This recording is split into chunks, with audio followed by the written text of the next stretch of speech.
How are things so far?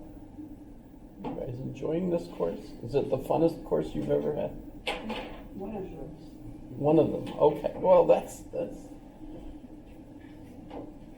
that's great, actually, because this is a great university. It doesn't get us the credit it does. What makes it a great university?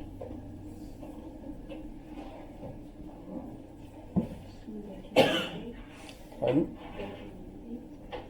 I think so. I think you're exactly.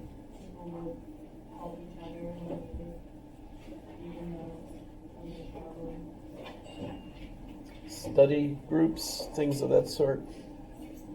It's interesting that a lot of colleges are organized by houses, or, well, actually, the university is organized by colleges, and the colleges are really kind of a house. So it's kind of interesting. And what they mean by that is like they've got their own buildings where everybody's rooming or housing. They have their own dining facility. They have their own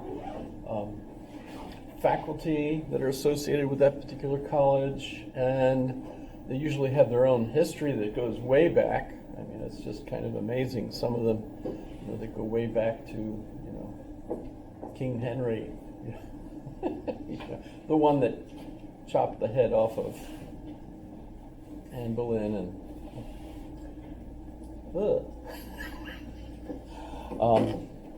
so that's cool. But of course, the thing is, the community, as you point out, is dependent on who gets admitted, for the most part. So a lot of the colleges that we think of as the Ivy League, especially, have 30,000 people apply, and they admit 1,000, something like that. And then you have other universities like UAA that have open enrollment, so basically anyone can come. So the structure of who can be a member of the community is a result of exactly that, right? So, but on the other hand, our community today is the internet. When I was a kid, I remember, the great professors of the world, you could read their books, you could buy their books, you could go to the universities where they taught, or they could visit you, which occasionally happened. But for the most part, if you really wanted to be in the circle that was having, the newest discussion about the newest thing, like atomic energy or something, you had to go to the place where they had their own nuclear, a laboratory, and we're, trying to figure out how to blow things up, with even bigger bombs. But then the internet happened, and you can go to any university, to any professor, practically speaking, and go to their lectures, just as if you were there. I don't know, if you couldn't really interact with them, but I had that experience when I went to the Harvard open course on the Shield of Achilles that I mentioned. I was impressed. I got to watch, the professor, who is still the professor, by the way. So if you want to study, the Greek, Iliad and other Greek literature of the period, you could still go to the Shield of Achilles on the website, and they still have Zoom sessions right now, so that you could actually just click in and so that whole business of where the community is that you can be part of really has opened up tremendously. It's almost your own imagination that limits you, because you can actually do practically anything. What I usually recommend to folks is that a small school like this is relatively small, of course, But if you come to a school like this and you get your undergraduate degree, that's just about equivalent, I think, if you put in the effort. That's really your effort. And the benefit of the community, I think, is that they help you, because that kind of idea that we're all weak humans, we're easily distracted by the pleasures of the what is it called? The flesh, right? You get flesh somewhere. Some of us have flesh. That could be fun. Right. However, I don't know why I brought that up this morning, but the Mano. How many of you had a chance to look at the Mano? 3, 2, 1. 1, 2. Oh, yeah. So the Mano is really a kind of amazing dialogue. Mano is the main character that's dialoguing with Socrates, and Mano, I think, means unchanging. If you look up his name, what is his title? And I'm very confused about the whole thing about how the Greek names, and it's not just the Greek names, like Moses. Everybody's heard of Moses? I mean, I understand that it's Moshe, would be the actual pronunciation in Hebrew. And what does it mean? It means to lead out. And what did Moses do? He led the Hebrews, which is Egyptian for slave, out of Egypt, right? So when you look at names, it seems like their name is what they did. That makes sense. And Socrates, Socrates. Krates means power, and Socrates means, I think, all of the power. So in other words, he's the one that always wins the arguments, even when he loses. I mean, they condemn him to death, right? They make him drink the hemlock, even though he probably did know that hemlock was poisonous. Sorry about that little comedy that I foisted on you last class in response to your marvelous question.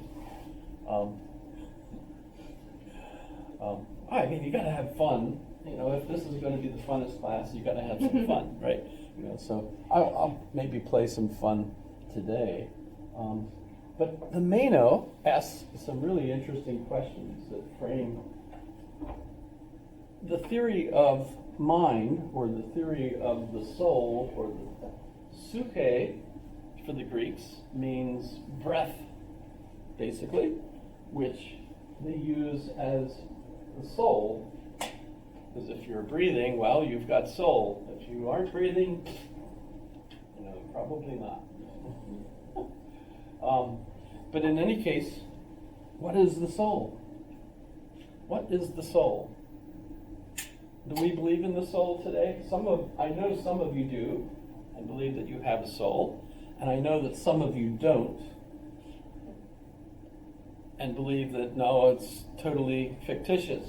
That it's old claptrap. None of that stuff is really true, and yet we live in the same culture, so to speak.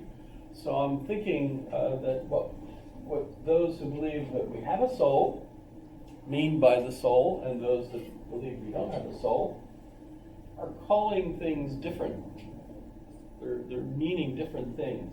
Because I doubt that any of you think you have a self. Everybody agrees you have a self? Okay, so what do you think of as the self?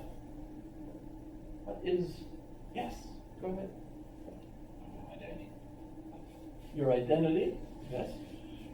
That's a neat thing that we do in English, is when we ask a question like that, what's the definition of this? We usually pull up another word that means something similar, which is something you can do in English because English isn't a real language.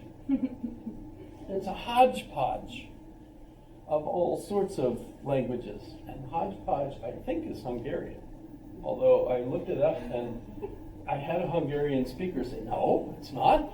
it sounds haji-paji, it sounds Hungarian to me. But I looked it up, and no, it seems to be something to do with Old English. So you kind of a mishmash of things. But mishmash, where does mishmash come from? Yiddish. What would you call a mishmash in English? Like a random collection of things. Yeah, a big phrase, yeah. Say like a compilation. Right? Yeah, yeah. We're really confused because we have Greek, we have Latin. So what's the plural of hippopotamus? Brilliant, brilliant. So you gave me the Greek answer. What's the plural of penis? Penises. Is it penises or peni? Maybe both. Where did this come from? I'm sorry. It's not like that was on my mind or anything. I don't know where that came from. But I mean, octopus? Octopi. It's fun. It's fun doing this to people. But yeah, so you've got like monad. Monad is Latin for atom, basically. I mean, you could. So with English, I ask, what is your self, and we get identity, which. What language is that? So, id, if you think about it, id, we have the ego, you have the id, thanks to Freud, and the super ego, which is the big ego. Big ego for Freud was society, your peers, social impositions, your roles. The idiot, right? You've heard of idiot. None of us want to be an idiot. An idiot, right? And what is an idiot? Someone who's totally focused on themselves and not being empathetic to other people, right? I think, but oh my goodness, that's so confusing because English is so confusing and getting worse. I mean, you could get gung-ho over this whole subject. Gung-ho, where did that come from? Probably Britain?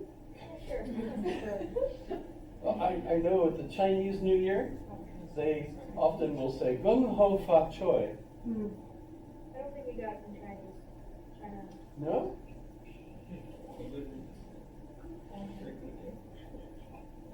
I don't know. I don't know where it came from. I know when I first flew into Germany and arrived in Berlin, and we were driving out of the airport, a bunch of us in a military van, because we were all freshmen military, whatever. We're driving out into, are you going to look it up? Yeah, That would be it's cool. from China. It's during the Second Sino-Japanese War. I knew that,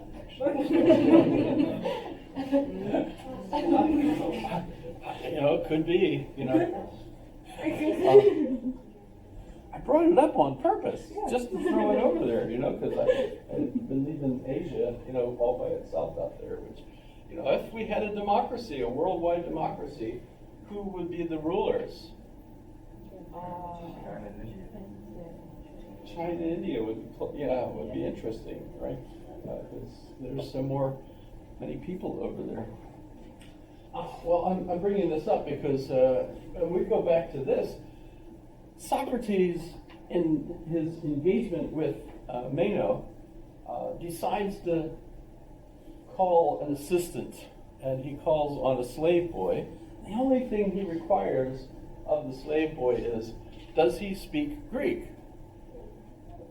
Apparently, lots of people that are slaves at the time might not have spoken Greek. Otherwise, I don't know why Socrates would have asked that question. But in any case, the boy comes over, and yes, he speaks Greek. And Socrates starts asking him questions. And the end result of the questions, this translation doesn't have diagrams, but there's a lot of translations that have diagrams that help this kind of situation out.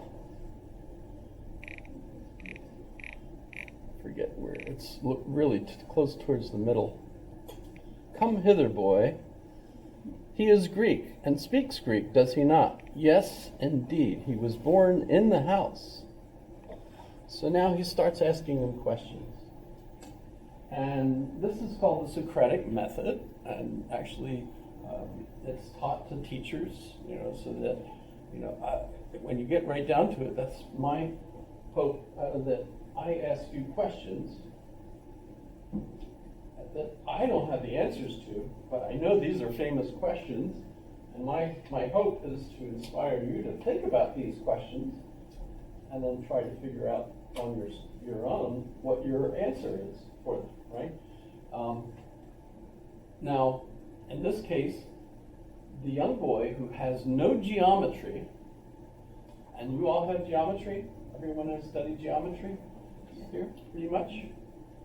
Because on the top of the academy, there was a sign that said, "Let none without geometry enter here." So that was like your test, I guess, right? But in any case, the boy doesn't have geometry, but through the questions, what's the half of this? Right here, okay. And what's the